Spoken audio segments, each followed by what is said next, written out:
Welcome back to Four Sisters, where we will give you tips on self-care, self-awareness, self-confidence, and show you all the ways you can love yourself. So get ready to laugh, cuss, cry, and pray.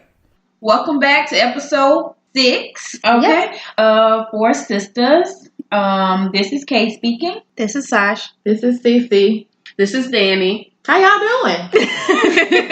doing? I'm good. I'm great, it's a good old Friday, amen. That's a progress from 2 weeks ago. Yeah, it was. You wasn't as good as us, remember? You right. She was Oscar the Grouch. But I'm good as well. Been doing all right. Been bumping that Cardi B. It seems like we're going to have spring this portion of the week. I don't know. This has been a real sprinter. So. Yeah.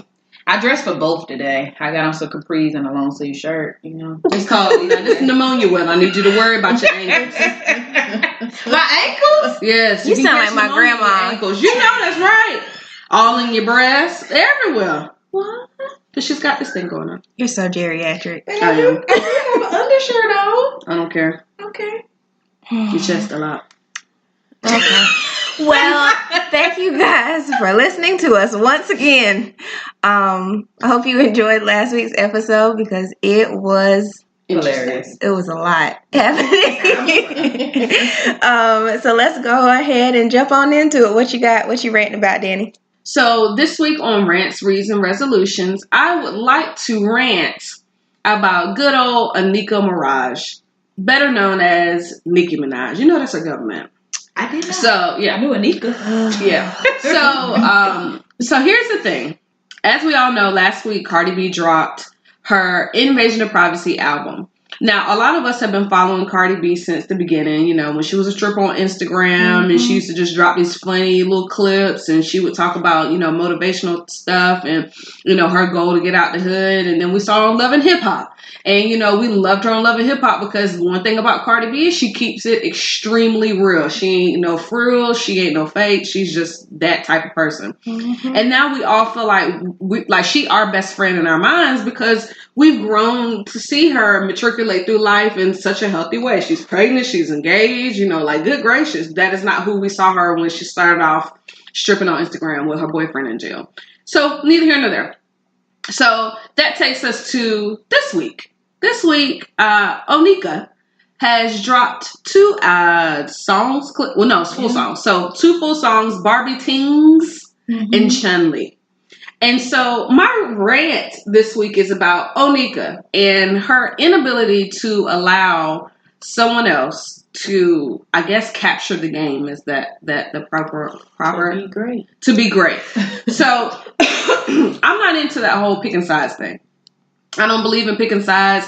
I feel like everybody's got their own lane. Everybody can do their own thing. She literally said that in a song. Pick a side, pick a side. Yeah, so I feel like at this point, women all, just like men can. There's 58 mumble rappers. There's 58, conscious rappers. There's enough space for all of them. However, the thing that bothers me about Nicki Minaj this week is that she literally started counting down for her singles the day after Cardi B's album drop. So it wasn't even like she allowed it to breathe. She was just like, oh, we about to just come in and, change the game. And I'm like, okay, it better be, now if you coming this close, them songs better be Jesus sent, okay? So Jesus better have co-produced those songs. So my thought process is this. She goes on to Beats One, which is on Apple Music, and she's having this interview and she's crying, quote unquote, about how Cardi B hurt her feelings with the rollout of Motorsport and that Cardi B did not genuinely show her love and how Cardi B should be thankful to be on a song with someone of her stature. Her words, not mine. But she wasn't, she was trying to be humble as she could. She said, but in her humblest way, she just doesn't understand why she wasn't thankful and that girls would love to be on a song with Nicki Minaj because, someone of her stature is just like, why wouldn't you? So first of all, let's cut to the crap. That was not Cardi B's song, so she has no reason to be thankful. Y'all were both co-points on a song. It was the Migos song. So if anybody should give you a thank you, it's the Migos. Okay. So you and Cardi were featured on their song. So let's cut to that. Second of all, we all know that Nicki Minaj graduated from a high school that is specific for the arts. We know that she wants to be an actress. We know that she wanted to, pursue that in life. And she is playing games and acting with these tears, honey, because I don't believe it. They work for your fan base, which are 12-year-old little girls and 14-year-old little boys. But at the end of the day, I don't think that any of your tears are real. Especially when you're saying, I'm trying to be humble, but saying the most unhumble things I've ever heard in my life. You can't say, I'm trying to be humble, and then turn around and say, working with somebody of my stature. Like, you can't. That's like me saying, hey, girl, I think that it's good for you to be on the song with me because look at who I am. But I'm saying that to you in a humble way. You're going to be like, girl, bye. But I think that the thing about Nicki that's different from Cardi and is not pitting them against each other, Cardi B is a real person. Cardi B is somebody who is relatable. I can't relate to you, Nicki Minaj, when all you talk about is how everybody wants to be you. You got off Instagram because everybody's stalking you and your trends. You over here talking about how you are like the SHIT and then some. And so I just don't understand how I'm supposed to relate to you and your 48-inch long weave that you always talk about. When Cardi B out here talking about something, look, she got on Instagram Live with a shower cap bag on the back of her ponytail and was just like picking crust out her head, scratching her weave. That's me. Like, that is my life. But then Instagram, Nicki Minaj just spinning her 48-inch weave on her private flight, like, get like me. I don't relate to you. And so the thing about it is she's all upset. Everybody want to make me the bad guy. I'm the bad guy. And I'm like, no, you made yourself the bad guy. I'm sorry. I'm so passionate about it. It's just that I saw her for Nicki when she was first coming out, and she is not who she was. To me, she was like a Cardi B. She was real. She was relatable. And then I guess the industry and her own ego got to her, and now she's upset at everybody else for not seeing her as relatable. Like, cut it out. So, girl, I got a little angry right there. But so, what are you all's thoughts on all of it? I am mutually as angry as you. I was waiting for you to finish because I was like, ooh, I can't wait to chime in, child. First of all, Nicki. I just feel like she is such a crab in a barrel. Like, she came into the game and she took the game by storm. She was doing things that were different. She had all her wigs and all these voices. And that was not different. FYI, we are going to go back to Little Kim. Hey, girl. That was Little Kim's thing. I'm saying, like, all her voices and theatrics and all that kind of stuff. She was like the Lady Gaga of hip hop back then. And it was like, okay, fine, that's your gimmick or whatever the case may be. And, but she's always been fake. Like, she's always had an act that she was putting on. Like, her rapping and stuff has always been theatric. And we gave her props and her just due. But there was really no other women coming out at that time. And since she came out, it kind of gave a platform for female rappers, and more started to pop up and really shine and be taken seriously. So shout out to you, Nicki, for that. However, she has a lane, and this is what I need for people to understand. We are all unique and different, and so stay in your lane. Like, Cardi's not out here giving us theatrics. Cardi is out here giving us Bronx, former stripper, super rich. She's funny. She's giving us comedy. You're giving us theatrics. Two separate things. So you don't have to come for her.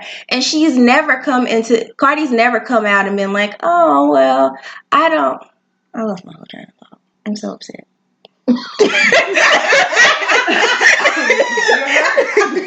I'm so upset. Y'all are real passionate about this. Because I feel like Cardi is my best friend in my head, and I'm like, do not come for my friends. Y'all know how I feel about my friends, and I'm like, who is this bitch talking about my friend? She don't know her. She minding her business. And I think that's one of the things that you're probably more passionate about when it comes to Cardi. Cardi's out here minding her business. She's minding her business. Every interview she says, I'm not trying to be the queen of rap. She says, I like doing rap because I love making music. She said, I got that from when I was in a strip club. And she said, a lot of it is her just wanting to just do her. It's Just not do about her. competition to her. It's not about climbing the charts to her. It's really just like, I like music. I like putting it out. This just my passion. Right. Where Nicki is like, you know, ain't nobody gonna compete with me, you know, 1, 2, 3, ABC. And I'm like, girl, get your life. She has always been a look at me kind of girl. She's always been a look at me kind of rapper. And it's like, do that. Nobody is saying that Cardi is stealing anything from you. She doesn't have to be super humble and grateful. And for you to say you were hurt by the fact that she wasn't humble and all this other kind of stuff, or she didn't feel fortunate to be around you, this is literally the same thing Nicki was hollering back when she was beefing with Lil' Kim. So you are now the Lil' Kim in this situation. How does that feel, girl? Yeah. And we rode for her whenever her and Lil' Kim was going through the thing. Did we? No, I didn't. Well, I did, because I was like, I feel like I'm a Lil' Kim fan first. True, but I feel like this happens, and it's like newer people are gonna come out, and you don't have to hate the new guy. Be grateful for the time that you had. Keep doing your stuff. Lil' Kim is still doing her shows. People gave her money in her GoFundMe when she was trying to fund that mixtape. Y'all probably did. I ain't giving nothing. When she pulled a TLC? Mm-hmm. TLC actually pulled a Lil' Kim? No, they did a GoFundMe. Lil' Kim did PayPal. See? Thank you. Oh my God. I'm sorry. True fan over there. Either way, none of it matters. The moral of the story is new people can come along, and I'm pissed at Nicki because why are you coming for this chick? Like, let her have her let her have her shine and her time and do her own thing, and you do your own thing, and we can be women in this industry all thriving and prospering and being happy. There are dudes in the game like Kendrick and J. Cole that are more lyrical, and then you got your Future hit maker Drakes, and then you got your mumble rappers, and they all have a lane for themselves. They're all doing their own thing, and there's not that sense of I've got to drag you down. Even when they're like, I'm the best rapper, I'm the best this, like, it's all lighthearted and it's all fun. And Nicki pisses me off because she's all in her feelings, and it's like, girl, sit on a couch, talk to somebody about this. Don't bring it to America, because it's that fake crying, girl, you can keep that, put it in an envelope, and mail it to somebody that care, honey. And stop playing the victim, because you ain't it. Because it's like, you and these fake tears. The thing about it is, as a grown woman, I've seen fake tears throughout my whole life. And I can call them when I see them. And when I see fake tears, because it's like, that insults my intelligence. You were trying to, this is PR. The fact that you released these 2 singles and had this interview, and now the one thing that's trending is now this reunited beef, where look, Cardi B just did all these promo rounds last week talking about, I don't have no beef with Nicki Minaj. Positive. Right. And then you come in talking about something, it hurt me when she didn't acknowledge my statue, and like, I'm so great and I'm so much better than everybody else, and she should have kissed my big toe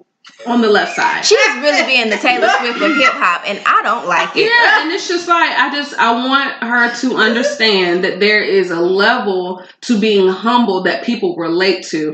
Pack your bags up, get off Instagram for another 180 days, try it over again. Not to mention the fact that she said, oh my gosh, she came out and she's doing motorsport, all the promo, it hurt my feelings, blah, blah, blah. Now, bitch, you were on the internet doing literally the same thing, making her be the bad guy. If you, karma. Yeah. What is the golden rule? It says, do unto others as you would have them do unto you. So if you didn't like it when she was quote unquote dragging you through the media, because even back then nobody came out and said Nicki was being mean, like, but you knew that she was. Nicki knew the situation and she knows that she was being mean, so just call a spade a spade. But either way, she came back and said, I have nothing but respect. But if you don't like the fact that people were insinuating that you were mean, why would you turn around now and do the same thing to her? And not even that. I think if it was something that really hurt you, you should have addressed it 3 months ago. 3 months ago. Now the song is off the charts. Everybody moved on. You trying to rehash something that should have been, if it really hurt you, you should have talked about that 3 months ago. You should have came out, because you went on Instagram and you cleared things up, and then you all upset with Quavo, and then you shaded Cardi B when she talking about the hair. Let's address thing. Quavo, because he is real. He was like, I'd defend you if you was my girl. Girl, ain't nobody got time to be playing these games with you. Nicki always talking about, you should have took my side. You should have made me look like this. It's like, girl, it is nobody's job to stand up. Defend you? Yeah, that's when he texted her back. Because that's real. Like, that's like me saying, okay, I'm going to defend you because we cool. Like, no, you defend yourself. Exactly. And she does that with everybody. Like, she got mad at Trey Songz for that. Right. Like, she's constantly getting mad at other people for not sticking up for her. And it's like, girl, they don't have any, like, they don't have to stick up for you. Like, you are a grown woman. When you do something, just own it. Don't do something and then hide your hands and expect people to take up for you because of who you are. Like, no, right is right. Ugh. And then I will say the last thing I'm going to say is that she did shade Cardi B, but she said, I mean, I couldn't do the video that day because she's using my hairstylist now.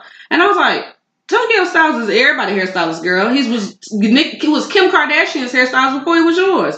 So the fact she was like, I mean, she's using my hairstylist, and that's why I couldn't. I mean, you can contact Tokyo.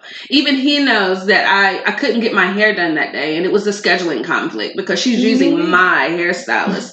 And I'm like, you could have kept that to yourself. You know what? So I'm gonna change my tune. I'm gonna change my tune because I don't like it when I feel this upset. I feel like my chakras are off right now. And so I'm going to bring them back. And I'm going to give some grace to Nicki. Dear Onika, I'm concerned. I'm concerned about your well-being right now. You are seeming very bitter and hurt and scorned. Somebody pass this along to her. I would like I would like it if you would identify where this hurt is coming from. And for you to address it, instead of coming out here and being so angry for the masses. We want to love you, okay? No. I want to love her. I want to love her because she's another black woman. And I want to appreciate her. I want her to be great. I want her to thrive and survive. But what I cannot get behind is these unnecessary attacks and like your insecurities that you're displaying for the masses. Everybody is insecure. But you don't have to be. Like, you could work on it. It's something that you could talk to someone about. You've gone through some relationships, and I don't know if you've had time to process those and all that hurt that you're going through there. And maybe this is what we're all seeing. I'm going to charge all of this to heartbreak and a lot of pressure, but can we just try to be better, Nicki? Because it ain't got to be like this. I don't want to, as a former fan, I don't want to have these hostile conversations with you, okay? I would like to appreciate you again. So I'm going to put her on my prayer list that I slide to CiCi to do the actual prayer for. And we're going to leave it there.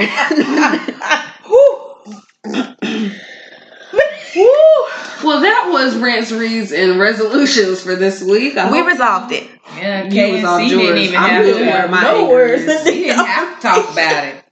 Y'all just said everything that I thought I might was gonna chime in. Y'all just we're like, you passion. What I was thinking, right? With conviction. My brain, I was having so many thoughts at one time. Like, my ADHD brain was on 12. That just, those type of women in real life, and so the passion comes from the experiences you've had with that specific type of person. You're like, no, we read through it, we see through it. Y'all can pray for her. I'm going to say Godspeed. Just say congrats. That's all. That's or nothing. Yeah. Collab with this girl. Like, she's up and coming. At least do like Beyonce and reach out and say, hop on this song with me so we can get this money together. This money together. That's true. Yeah. Ooh, okay. We're going to transition to something more positive. This week I need to do my meditative breathing. But we're going to slide on into Get Yo Sistah. This is another Get Yo Sistah week because in the spirit of crabs in a barrel females, we decided to talk about the positivity that can come from girls. We're having a conversation about sisterhood today. The necessity of sisterhood. Slide us on in, Kay. All right. This week on Get Yo Sistah, as Sash said, we're going to be discussing sisterhood, specifically the Black sisterhood, because we exist, but do we? Do we exist? Like, do we really help each other? And so the first topic I thought that we might discuss would be reasons sisterhoods are failing. My take on it is reinforcing that stigma of being catty and jealous, envy. So we automatically have in our brain that we can't be in the same room as another female, be friends with another female, get close to another female because we're all catty, we're all jealous, we're all envious of each other. Mm-hmm. And then me and CiCi was talking prior to this, and she was like, it all goes back to slavery, like the slave mentality, and she is absolutely right. Like, if you guys are against each other, you won't team up and beat my ass and get out of here. And so as long as I got y'all against each other and play you against each other, you will always be fighting one another. And so here we are in 2018. So many years later. Still back here in the slave days. Do you guys have any additional reasons why sisterhood might be failing? I mean, I think you hit the nail on the head with it. It's a lot of cattiness and a lot of jealousy. It's a lot of people feeling like if you're succeeding, then that in some way means that I'm failing. Or like, you know, if you're not first place, you last place. And it's like, that stuff is cute or whatever. But realistically, we all have our own lane. Like, all four of us are Black female therapists, but we are different. And it's not like, you know, I do the same things as CiCi or all the same things as Dani or even all the same things as you, Kay. Like, we all exist in our own space and we're good at what we do. But most people will be like, oh, we are four Black therapists. Oh, we've got to compete with each other for the top spot. And it's like, no, we all good. We all shining. That's true. I agree. Anything you want to add, CiCi or Dani? No, I agree with everything you just said. And that brings us to the second part of that is, what are the importances of sisterhood? Like, for me, I feel like I have 3 other girls or 3 other women in this room that understand me. Like, if I'm having an issue at home, if I'm having an issue at work, I can go to them and know that they genuinely, whether they've been through the same thing I went through, they can genuinely understand the passion or what I'm bringing and how I need to process it.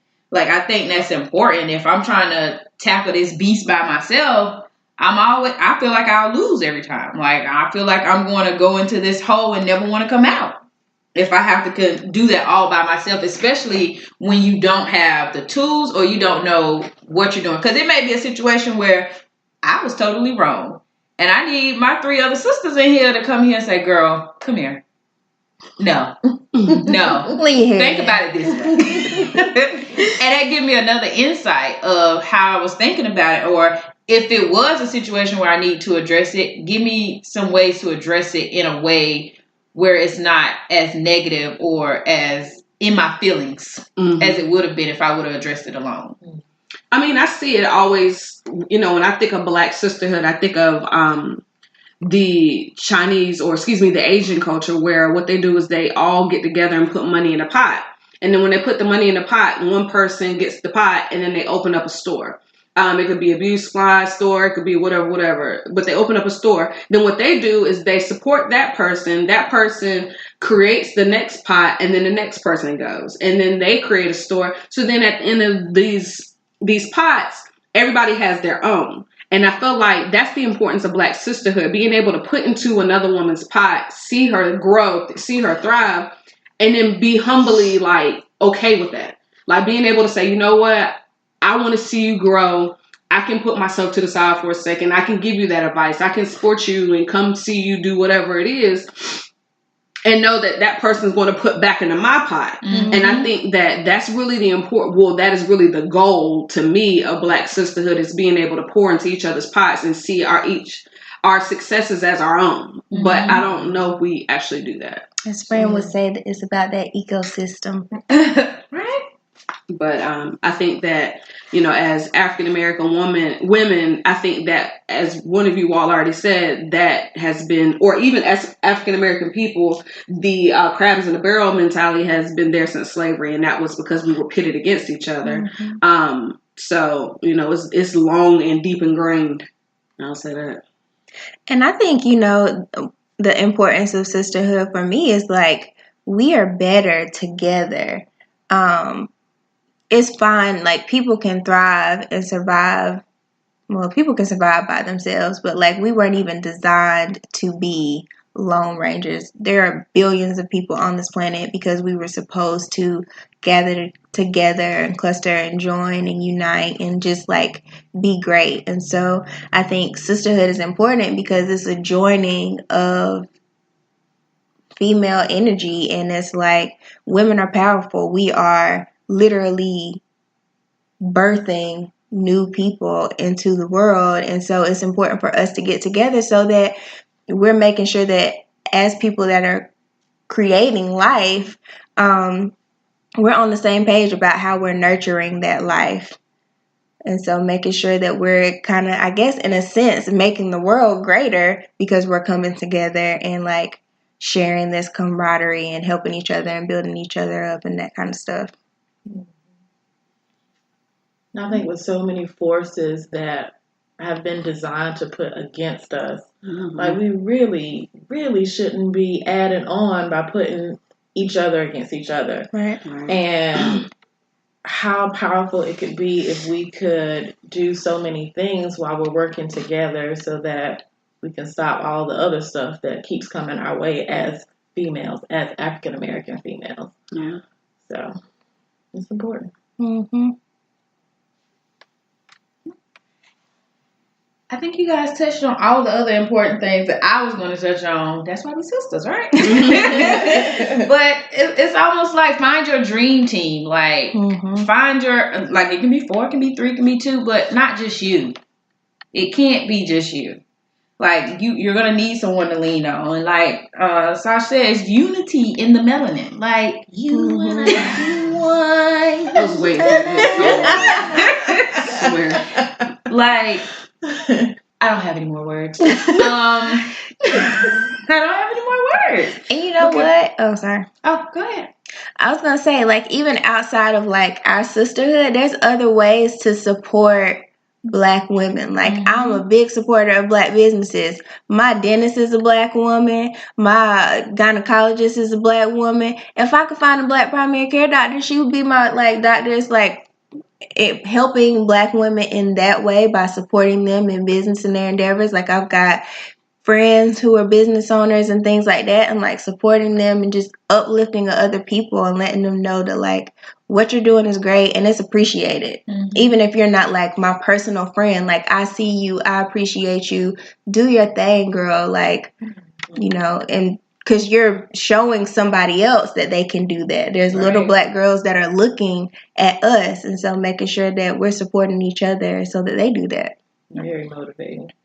And I think that's a very good point about Black businesses, because I've seen it on my social media like a plethora of times of people saying the term, they wait for that moment to say, that's why I don't support Black businesses. When they have one bad experience, it's like, you have one bad experience at McDonald's, there's 50,000 of them out there. You're going to probably try another one in the city.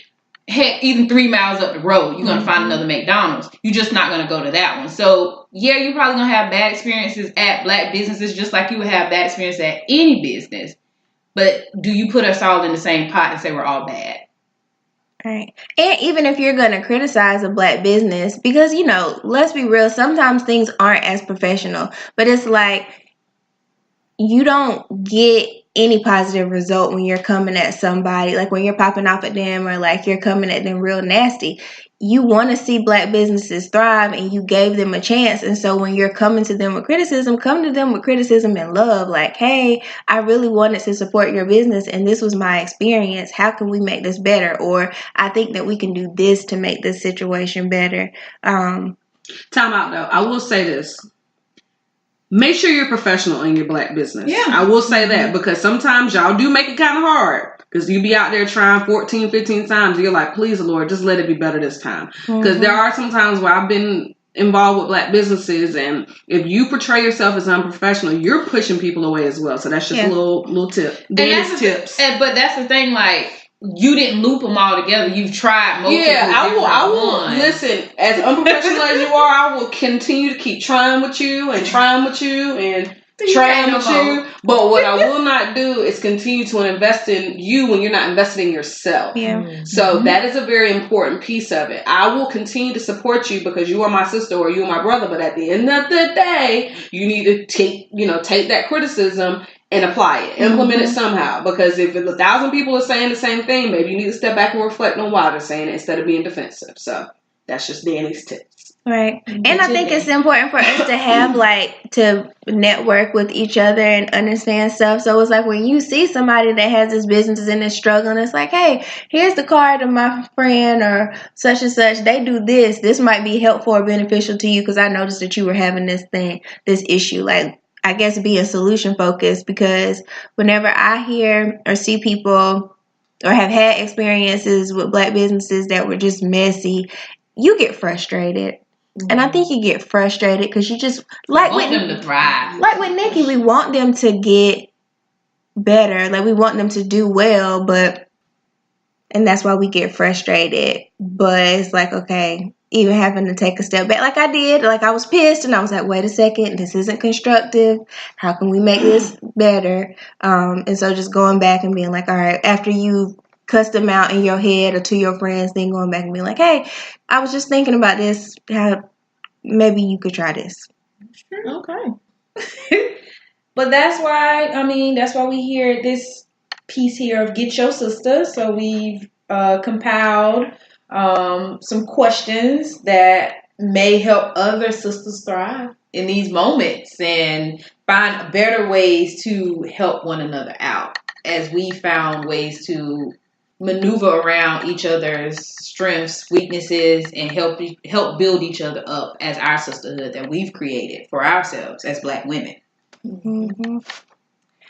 All right. So first question, do y'all think that women can be genuinely happy for each other? I want to say I think it is a possibility. I think it's a possibility if we learn to do things a little bit differently. So, for instance, like we are like reality TV. Like, I feel like if we can get rid of some of these things, some of these images, some of these stigmas that have been a part of our life. Like I hear people saying all the time about slavery, and it wasn't too far. It wasn't so long ago, which I get that. But when are we gonna take the time to really learn what happened, understand what happened, and move forward? Mm-hmm. I think a lot of times we learn things or we hear about it, but we don't really get the chance to understand where it all came from in order for us to do something about it. And it's 2018. We have so much more information and things to really educate ourselves to understand why these stereotypes of the Black women were ever came about. And so I feel like we can eventually be happy, but we got to take some steps to understand where it all came from. Mm-hmm. And we got to stop supporting the foolishness that they put to continue with the stereotypes. Right. And that's why I said about the reality TV shows, those women are paid to put each other against each other for entertainment, but why do we continue to support that? Why do we feel like that's okay? Oh, because I want to laugh. But, get a comic book. There's other ways that you can go see a comedian. There's other ways that you can laugh, but why do we keep supporting that? And I feel like that perpetuates the stigma of us not being genuinely happy with one another because we're thinking about something that somebody else did. It ain't even pity in reality because they're getting paid for it at the end of the day. Mm-hmm. So I think we can, but we got to take some steps to move forward. Or we did with Miss Ayanla, know that it's entertainment. Yeah. And leave it there. Leave it right where it's at. I think there's also an aspect of it where it's ignorance is bliss. Mm-hmm. I think that a lot of us don't even realize, any of this stuff is being perpetuated in our society. I think we're just I'm just out here living life. But nobody, sometimes you have to step back and look and figure out, okay, why are these things happening? Why is my sister not supporting me? What is the root of this? Mm-hmm. I don't think that a lot of people just know at all. And I'm not going to say these people are dumb or anything. I just don't think that they care. Mm-hmm. There's a level of willful ignorance. And then, those who they just don't know. You either don't know, don't care, I forgot that quote. I was going to go into it. I don't know the quote. They either don't know, don't care, something about us from the hood. That's what Ice Cube said at the end of never mind. But I just think that there's a level of generational aspects of it as well. Because, you know, if I feel this way about my black sister, then I'm teaching that to or consciously or subconsciously teaching that to my daughters or my nieces or whoever. And then they subconsciously or consciously will teach it to theirs. So it's a generational aspect in it. Once we get past that ignorance is bliss, then we have to teach. We have to educate on how to do it. Because the only way that you can combat ignorance is with education. Right. Yeah. And so I think there's a level of it where we just don't understand it. There needs to be education so we can stop that cycle so it won't continue to go through every generation of every African American family. Right. That's true. And kind of like to piggyback off of that, like when I had to like take a step back from reality TV for that reason of like seeing it and being like, this is a guilty pleasure. Like it can be entertaining, but having to have conversations with myself of like, but do you really want to open yourself up to this kind of like this space or like seeing these images of black women when you're working so hard to like try to do something else? So that's kind of like why I steer clear from it. Or when I do watch it, like I'm just in a completely different headspace. I feel like you just have to, for some people though, like I can compartmentalize, I can separate it between like me saying, all right, this is entertainment for this moment, and then in a minute I'm going to completely wipe this out of my brain and like move on to something else. But for a lot of people, especially a lot of people that look like us, this is like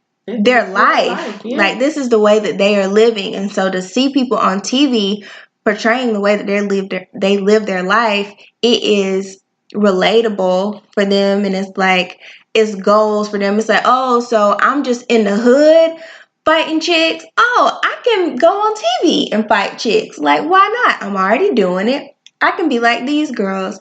And so I think that there's kind of a level of responsibility that goes along with these images being on TV. Being on TV, yeah. And like even if it's like a disclaimer before the episode of like, this is just theatrics or production. I think in the old days it was like scripted TV, and we were fine with drama on scripted TV. Right. But now that it's reality TV, that's really not real. It can be kind of problematic. What's the show, Jackass? It was like, please do not try to say right. I mean, and ridiculousness. But you know, one thing I will say, reality TV is my guilty pleasures. My guilty pleasure. I only have one. I only watch Real Housewives of Atlanta. But I will say that you are right when it comes to compartmentalizing it, because to me as a human being, I can watch that and see Sheree say, you know, like my She by Sheree's coming out spring, summer. She's gonna be athleisure joggers, and I can laugh and then turn the channel. But then I see people on Instagram and like the Shade Room or Baller Alert, and they be having real life arguments for hours with people, and I'm just like, I've never cared that much about none of this stuff. Like I don't care, you know. Like I hate to say this, but Jay-Z says it's best. What you eat don't make me shit. So why do I care about your She by Sheree? At the end of the day, like y'all don't take each other seriously. Y'all are beating each other down. Yeah. I'm going to, you know, support Sash and uplift her in the real world. I don't care about what you're doing on TV. And I think that a lot of women like own in on that. And it's like, I've become She by Sheree's first advocate. And, you know, it's like, girl, like, that's not even a real thing. It's not real life. But people will beef all day long in the Shade Room comments. And I'm like, it's not even real. And you know what? I think it's funny, too, because, like, we're therapists. And it's like, even us having conversations, like, we can have some real petty, like, foolish, out-of-pocket conversations with each other about stuff. But then also have, like, a really deep conversation about the same thing where we're, actually looking at the, you know, I guess, therapeutic or deep-rooted issues with situations. And so I think a lot of people can be kind of one-dimensional when it comes to this kind of stuff. And it's so not the drama. Like, we just read Nicki Minaj for filth, but like after this we gonna go eat and we ain't gonna think about this no more. It ain't ruin my day. It was just like some funny stuff to talk about. And I really hope and it's amazing because I really think that, you know, there's a level of like almost dissociation. It's like we leave our own reality and go into their worlds. And it's weird because it's like, you know, that's the impact of reality TV on Black sisterhood, because we will literally leave our own real world where we can support this sister and this sister to go argue in a fake world with reality stars. And then bring that fake world back into our real one. Sure ain't hit nobody's Macy's in Raleigh, North Carolina. So I'm like, why am I arguing about something that's fake when I can support something that's real, which is my sister's? That makes no sense to me. And you know, I was thinking another thing too, as we start talking about all of this and about genuinely being happy. I think that another thing that Black women really have to work on is you can't be happy for nobody else if you're not happy with yourself. Hello, that ain't a word. Say.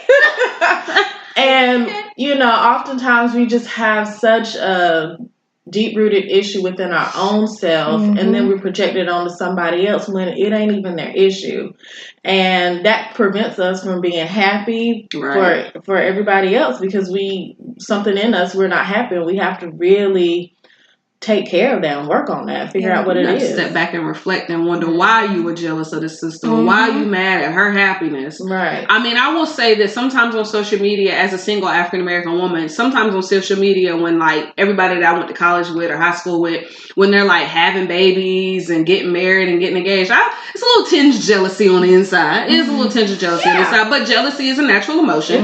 But then at the same time, I step back and I'm like, it's just not my time, and I keep it moving. Right. It's not like I'm gonna be like talking cash crap, like, well, you know, she didn't deserve to get married because she had 3.5 families and such and such and such. But what I will say is, but what I will say in this situation is that, you know, I'm like, hey, you know, God bless your union, God bless your child, congratulations, and then I'm just going to keep working on myself, and that's all I can do. And we don't have enough of that. Yeah, somebody's out here like, well, you know. Right. Because, I mean, I get excited when Black women do good things. Like, when KK got a new job, I was just like, I was sad. I will say I was sad. It was bittersweet. It was bittersweet. But then at the same time, I was like, yes. Like, yes, ma'am. Out here being a boy. Like, move on up. But it's not like I'm going to be like, well, you know, she stole from our last job, so I don't think she needs this job. And it's like, disclaimer, like, people she doesn't steal. No, it was just an example. Yeah, sorry, it was just an example. But I've got people do take things. Me over here being a protective friend. No, she does not steal, guys. But it's the reality. Is like, we're proud of each other. When we all take those steps outside of our own boxes, we should continue to uplift that person. So yeah. And I mean, it was kind of like, you know, what the point I was making about Nicki is like, you know, insecurity, it spreads. And so, like Dani said, acknowledge the fact that you're feeling this jealousy, or acknowledge the fact that you're harboring some kind of resentment towards somebody. I'm like, figure it out. Or, you know, if you know that you like Black women and you want to support Black women, but you're having like a negative interaction with them, like, really think about it. This anger or hurt that you're feeling towards them, how can you bring that to them in a way that is going to continue to promote sisterhood? Yeah, it's fine to be an emotion mind and be really emotional and be in your feelings, but don't act off of that. Like, allow yourself to feel emotions, but kind of like level yourself out before you interact with anybody, because that's how you get what you want, really. So I guess to kind of round that question out, it is possible for women to be genuinely happy with each other, but you've got to do your own inner work and be happy within yourself first. Right. Do you think that it's possible for Black women to succeed alone? You know, that strong Black woman that don't need nobody help. No. Just as simple as that. No. I'd say hell no. I mean, I say no because I've never gone at it alone, so I wouldn't know what going at it alone would be. Like, even if it's like my sister and my mom, like there's always a support there, right, you know. Yeah. So I don't know how you would do it alone, because there's sometimes with support I'd be stressed out. So I don't know how without a support I would be able to do it. Yeah, I say no too, because I grew up with mostly women around me, and I know what it feels like. It feels wonderful to have people hooray and hoorah and be like, you gonna do it. I might not have been able to do it, but I see you about to be somebody. And that makes me feel so good to have like that backing and that support. So I don't know how it would happen alone. Right. And I feel like I definitely have had a shift in mentality of like, I need people, or I want to appreciate people's support and help, because I was that black woman. I was like, I don't need y'all. I don't need nobody. I can do this all by myself. And that was cute. It was cute. And I've done a lot of things, not completely independent, because that's just ridiculous. But I think in my mind I was. But like I've done a lot of things that I felt like, okay, I'm doing this by myself. But I would say that now in the space where I'm in, where I have a strong, solid team of women that are around me, that are supporting me, the things that I'm doing, even if it's something small, it just feels so much better and so much easier to know that I've got people who got my back. If I trip, you're going to catch me. I ain't going to hit the ground, because it's going to be a leg or arm there that's going to like stop my fall. So that's what's up. How do you give your sister criticism? Well, I think that's based off of your personality, because I'm very much a very blunt person. So like, I'm not going to say it with the intent. And I think a lot of it comes from the fact that you all know my personality. I'm not saying it in a malicious way. I'm saying it because I truly care. It's just that sometimes the way I say it be sounding tough, but it's not tough in the aspect where I want you to go run off and cry. I'm just saying it's like, girl, I expect better of you because I know who you are. I know what you're capable of. And I'm going to tell you it in a real way, because one, I think you'll receive it that way. But two, you know, my expectations of you are high. And if I didn't come at you like this, then I think you're dumb. But if, I mean, it's real. If I don't support you, then I don't think you're capable of what you're trying to reach for. But if you do have goals, and I'm like, yeah, girl, that ain't gonna work out, you know, then that's real. When she says, I think you're dumb, she means that she doesn't care about you. Not you're really dumb. No, I do think. Okay. If you really are dumb. It is. That was a Dani translation. She doesn't care about you. Yeah, I mean, because there's some people that, you know, like this quote that I've been using. It's not a quote, it's an equation, but it's like a clinical equation. We learned it in our last training, where it's like your expectation doesn't meet your reality, which will equal frustration. So you have to lower your expectation to meet your reality in order to decrease your frustration. And so a lot of people have like a reality that does not meet their expectation. Like, it is really what it is. Like, if you out here trying to be a lawyer, but you ain't got no common sense or no book smarts, then I'm gonna be like, hey girl, what about being a paralegal? You know, like what about being a law clerk? You know, let's bring it down to something that's realistic. I'm not gonna be like, hey girl, you so dumb that your mama said you shouldn't be a lawyer. But no, I'm not gonna do that. But what I'm gonna say is like, let's figure out how your reality and what is really going on is gonna meet your expectation, how you can modify it. That's right. Yeah. You're so petty. No, because there are a lot of people who have these grandiose like ideas of what they want their life to be, and I'm like, but that doesn't match up with anything you've done before. Not, I'm saying you can't do it, but you gotta like figure out what is your ability. Yeah, and if you are gonna do that, then you gotta at least know that like you about to be working your tail off to try to get to the point where you trying to be. It ain't gonna be a breeze. Yeah, I think the importance too, like just give off whatever kind of criticism or whatever. Again, I think it should be rooted in love either way, however it comes out. I think there's a lot of people who hooray people knowing that like they will never reach that goal. Yeah. Wait for them to fail, which you know that why? Because inside of themselves there's something that is championing you to fail so they can feel better about themselves, like you said. It's like, I want you to fail, I want to see you fall because it makes me feel better. And it's like, but you should not want to see somebody fall. To me that means so much more about you than the person that's really trying. Like, you are an evil person to want to see somebody fall. And then you got to figure out, where's that evil rooted in? Like, where did that come from? And even like sometimes I think people are like non-confrontational, and so like they hoorah because they don't know how to know how to give the criticism in a way that's not scary for them. And that's kind of why I posed this question, because, I know there are people who struggle with it. Yeah, that's true. Like, I say this all the time, and it's on my social media. Like, I be giving out, like, helpful tips. Like, you can't walk up to me with a Michael Kors bag, but your breasts are down at your belly button. You can't do it. And so I will give you these. It is. It's to help.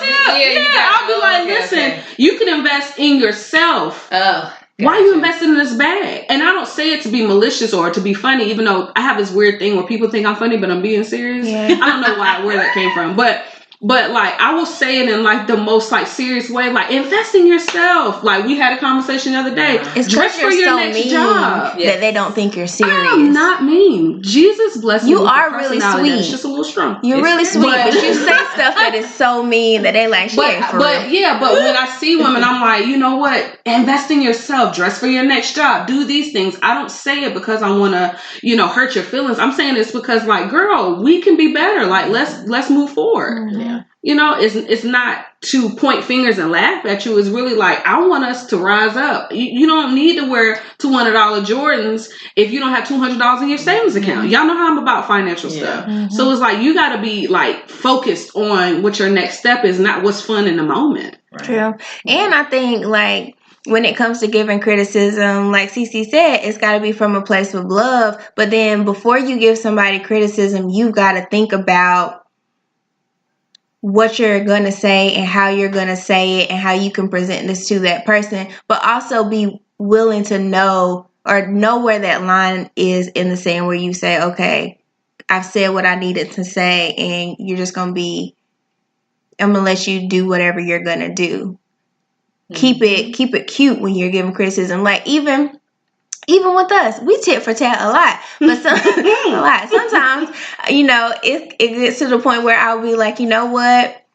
Part of why I'm arguing with you right now is because I want you to do something because I see a vision of you that isn't aligning with the vision that you see for you. So I need to step back and be like, and let you figure it out because it's not my job to force you to do things my way or to force you to live my life. So like asking yourself those questions when you're giving your sister criticism, is this in alignment with what she wants for herself, or is this in alignment with what you want for her? Because you can't make people who you want them to be. And I think another thing too is with criticism, anybody giving criticism, you have to be able to accept it in order to really give it. Mm-hmm. Because if you can't even handle it yourself, it's not going to come out for somebody else with positivity. It's going to come out asinine. So you got to really be able to learn how to accept it yourself. Mm-hmm. To be able to give something positive. We're trying to feed positivity. And sometimes, positivity, it might not always sound like something that you want to hear, but it may be necessary. Yeah. Mm-hmm. And even if you're one of those people who doesn't like conflict or is like shy to say something to somebody, like come to it from just like a place of just being like very sincere and honest and like, I don't want you to take this the wrong way, or I'm not trying to hurt your feelings, but I noticed this. You don't have to, but I saw it and maybe you could try this. What do you think about it? Like that kind of thing. But definitely don't leave your sisters hanging. Don't have them out here looking crazy and don't be hanging like some old boobs. God. You just don't want to let them hang. Stop it. Stop. Ooh, the sandwich method. You compliment. Mm-hmm. You give them a compliment. I really like your earrings. They are beautiful. But however, I think that you probably should have put a little gel on your edges. But I have some. You see that last? But I have some. Dani's tips. And stop swooping down y'all's edges. Mm-hmm. And take the butts out and add an and. I have some. And I have some. Because the butt disqualifies everything before. You're right. Because I will get real defensive if you come at me with a butt. Okay. Just FYI if you're dealing with me. That's just me. Noted. Duly noted. Because I know you're getting ready to come with some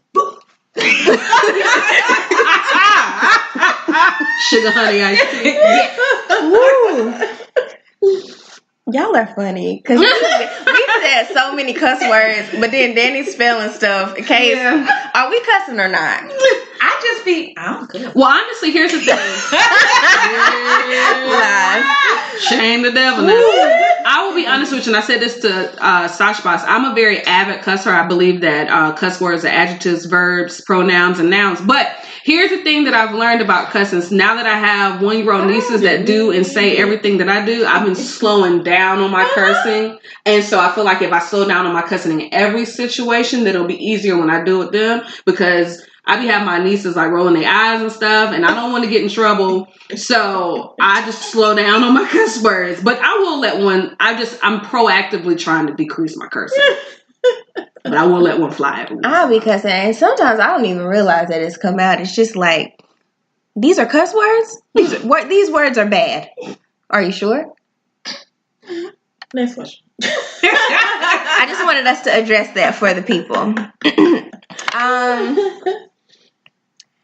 So if you are a woman who is trying to do it alone and you don't have a lot of female friends, how do you open yourself up to like have more female friends, or to start becoming a woman who values sisterhood? I feel like oftentimes women who, I'm sorry. Okay. I feel like oftentimes women who, I got answers today, y'all. Women who try to go at it alone and they have that mentality, I really feel, and I could be wrong, but I really feel that oftentimes there's so much hurt there because of what has happened. And so they're like, I don't need nobody. Like, I can do all of this by myself. And I think in order for you to open up for friendship or to open up for that kind of love and support from other people, I really think that you have to address whatever hurts that there were in the beginning. Yeah, I definitely think there's a reason why this sister is trying to go at it alone. And, a lot of us were raised with, strong, independent mothers, but you saw her, struggle. Why would you want to emulate that when you could find an easier way to get the same goal accomplished? So it's like, why would you want to be independent and struggle when you saw your mother struggle, or whoever your guardian was that struggled, when you can get the support to reach the same goal? To me, I feel like you don't emulate, you create a better option. Mm-hmm. So, I feel like in my situations, I am not always very open to females. And I don't think it's rooted in any like hurt or whatever, but I do think a lot of it is because I see like the stereotypes, and despite the fact that we don't want to, it happens. Mm-hmm. And I see this person and how they act, and this person and how they act. So I say, you know what? I don't want none of that, so I'm just going to stay over here by myself. Mm-hmm. I don't want the drama, and we always be like, oh, women come with drama, but a lot of women don't come with drama. It really is what it is. And I think that, like, kind of stepping back and reflecting on why I see these stereotypes and why they're ingrained in me will help me to open up more to women, because I need to get that out of my own mind. Yeah, your vibe attracts your tribe. I think I would agree with y'all and say that sometimes that Lone Ranger mentality does come from a place of hurt, because, well, first of all, you have sisters in real life. But 2 of the 4 of us have sisters in real life. I don't have sisters. I have all brothers. So I grew up playing with my brothers and stuff like that. And like I have girl cousins, so I guess that would be like sisterhood for me. But I always like wanted sisters. I was like, I want sisters. Like, I want to have a sister. Can we have more babies so we can have a sister?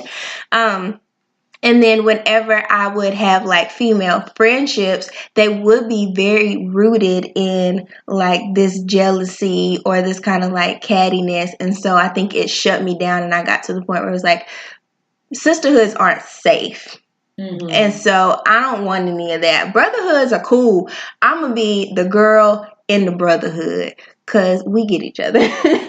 But again, it comes from a pain point. And so being able to recognize it, like, girls are cool. Like, girls, and now I have probably far more female friends than I had male friends. And if you would have told 15-year-old me that I would be hanging around with a bunch of girls, I'd been like, you're a liar. Don't like them. Gross. So I think part of opening yourself up to having female companionship is, one, doing your own work and getting to a positive place with yourself, but like maybe getting a hobby or something that you like to do, and having conversations with women in those circles and building your friendships with females around stuff that you like really care about and that you're passionate about, because most of the time those are going to be more positive people, or more positive experiences, and expanding it from there. Any other suggestions for how you could open yourself up more? No, it's pretty good. Okay. And how do you build your sister up? I think we touched on it a little earlier. Well, you touched on it a little earlier. Supporting Black businesses. I like me and Sasha both have the same dentist and the same OBGYN. So, and I don't think I probably did subconsciously purposely go out and get Black women, but like everything from, Albany Melissa makes my cakes for every occasion, or Shalina Height makes cakes for me. She the bomb. Portia does, not engraving, she makes shirts. She did it for my nieces. Just everybody that you can think of that has a skill, you support them. Because the reason why they are there and they are trying to make, their selves better is because they want to help somebody else. That's the part of a business, whether it's making food, cakes, or creating shirts. Like, they want to make the other people better, and make money. And so I see it as, I'm going to help you fulfill your destiny and make your business better by supporting you. And that's all you have to do. And a lot of times people complain about how expensive it is. It's a startup business. Of course it's going to be expensive. Yeah, you can go to Macy's and get, the shirt for $4 on clearance, or you can support this woman and spend $20. I mean, like, at the end of the day, Macy's already is a multi-millionaire company. They don't need your $4, but this woman needs your $20. And so you step back and you say, you know what, I'd rather invest in your business because I know that you have a goal and you can uplift the rest of the community. That goes back to those Asian women. You put into a pot, and hopefully that pot comes back to you when you need it. And it's like, the bigger these small businesses get, the more they're able to reduce the prices and make it more conducive to like something that's more mainstream. So support. If you want to see prices reduced, support. And even if you see a Black person who has a business and it's not something that you need specifically, you can tell other people, you can pass that on. Like, I remember one of my friends, she had like a plus size legging line at one point, and I couldn't buy anything from her, but like, I bought stuff for like people in my life who were. I shared it. I made the suggestion to other people that were telling me they wanted stuff. So it's like, just, support people, spread the word about them, even if it's not something for you. I'll also say, be cordial. Oftentimes I have what we like to call a resting bitch face. And that, to me, makes people feel like I'm standoffish sometimes. I've heard throughout my life that people are like, I didn't know you were so cool because you look like you're a jerk. And I'm like, yeah, that's true.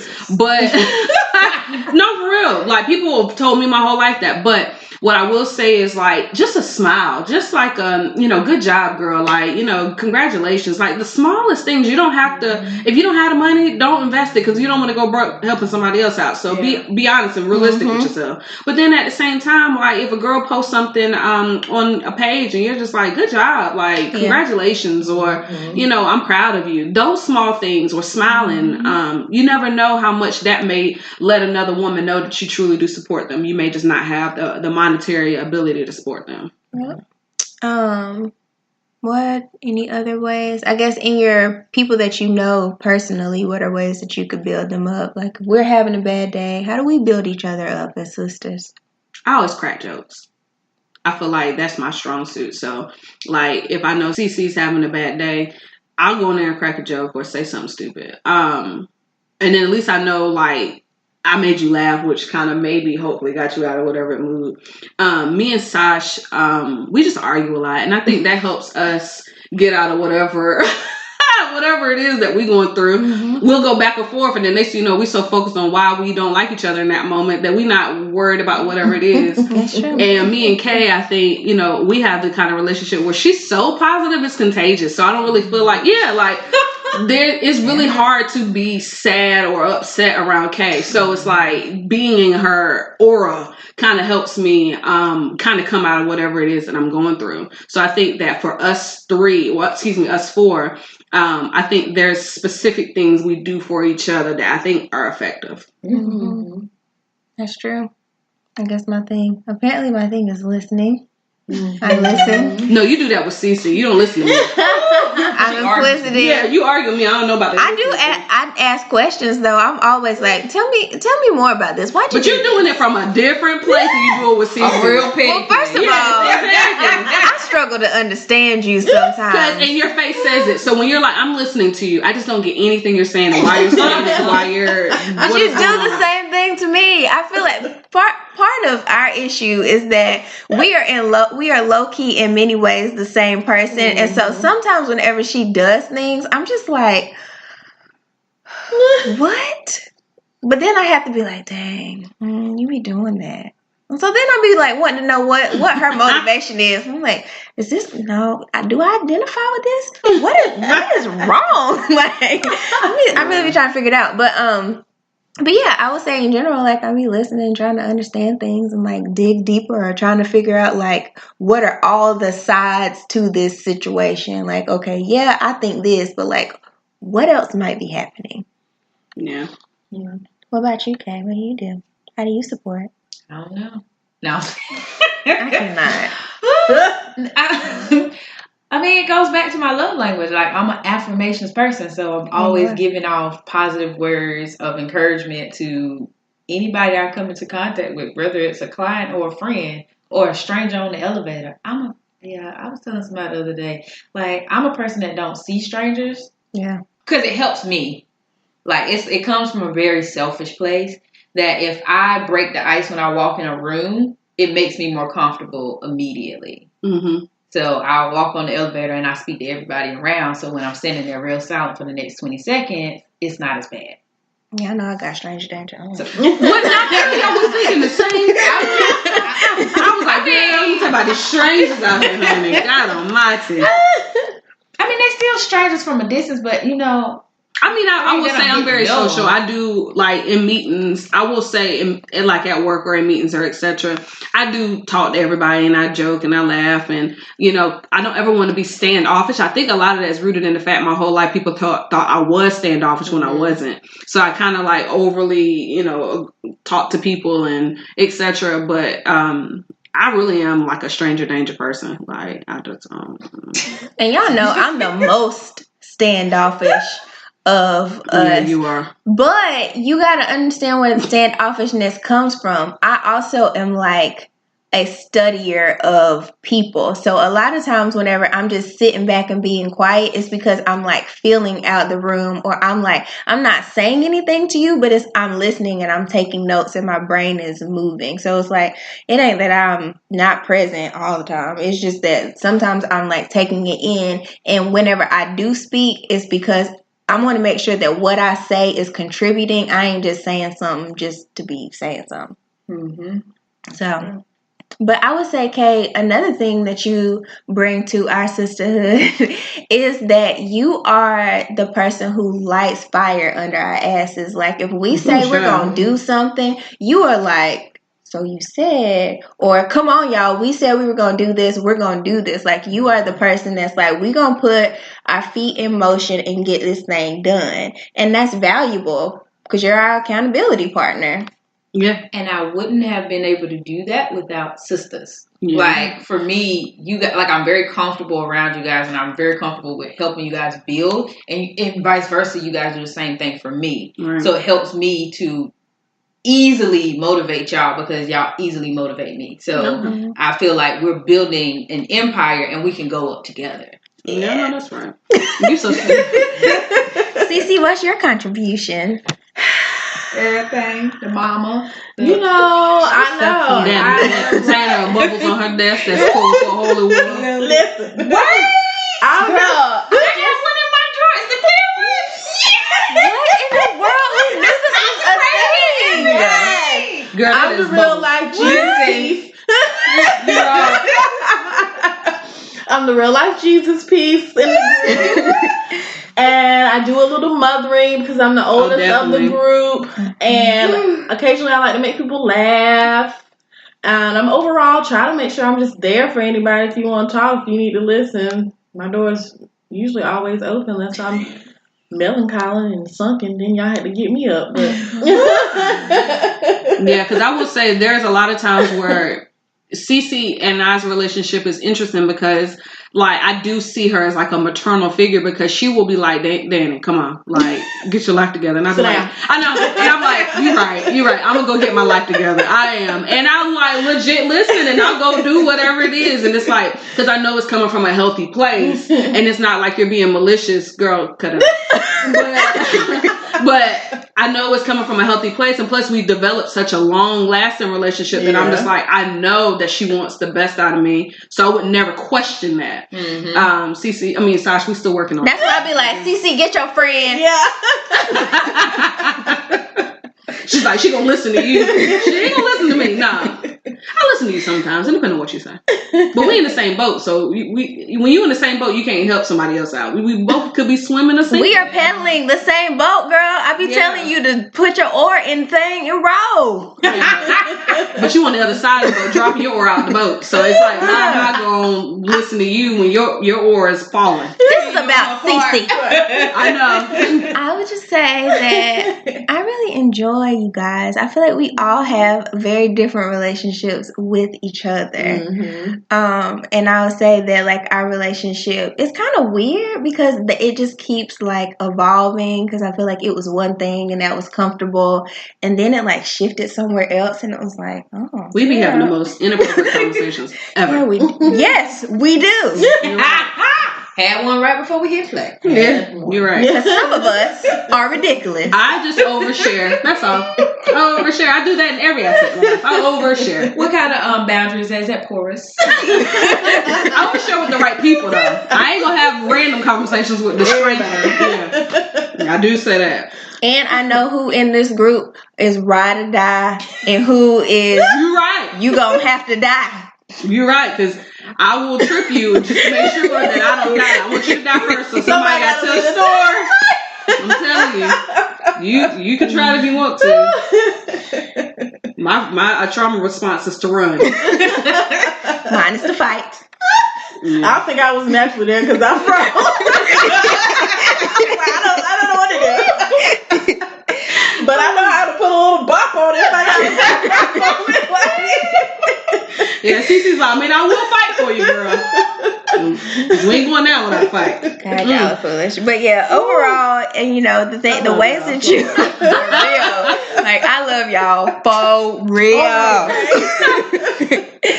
But overall, the way you build your sister up is you look at your personality and you contribute to your sister or your people in the way that your strengths, basically. Any last thoughts on sisterhood? That was good. I will say this one last thought, and I want you all to, people out there, and you all, why you gotta do that? Dang, because we don't know. Come on. No, I was going to say, the basis of being able to build your sister up is to, one, identify how you need to build yourself up. You have to set goals for yourself, and you have to be living through your dream or your aspirations in order to see the best in somebody else. So I would challenge you all in the universe of podcasts. I don't know what y'all are, but I would challenge you to sit down and figure out what it is that you want out of your own life, because that is really truly the foundation of building up your sister. Because if you're not happy, like we all said, with yourself, then you are not going to be able to be happy for somebody else. So be happy with yourself, and then set the goal to support and help your sister. And like, if you figure out what you are trying to do with yourself and with your life, and surround yourself with people who are like-minded.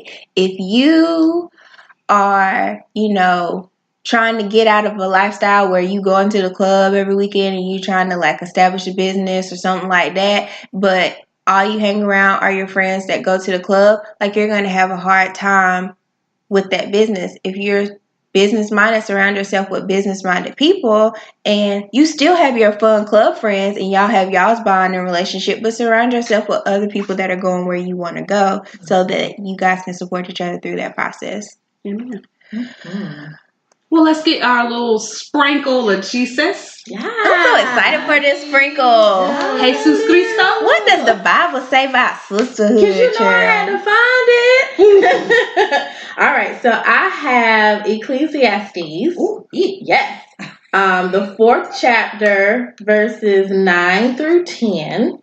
And it says, 2 people are better off than one, for they can help each other succeed. If one person falls, the other can reach out and help. But someone who falls alone is in real trouble. Mm-hmm. So I just want to let you know, listen, everything's in the Bible. Y'all think I can't find it. I be finding it. We out here working. Yes. When you said somebody who falls alone, you know what I thought about? Life alert. Okay. But they still ain't alive. They can miss that button. That's why they got that life alert. Yes. Friendships. People That's your on life the line, alert. honey. Oh, man.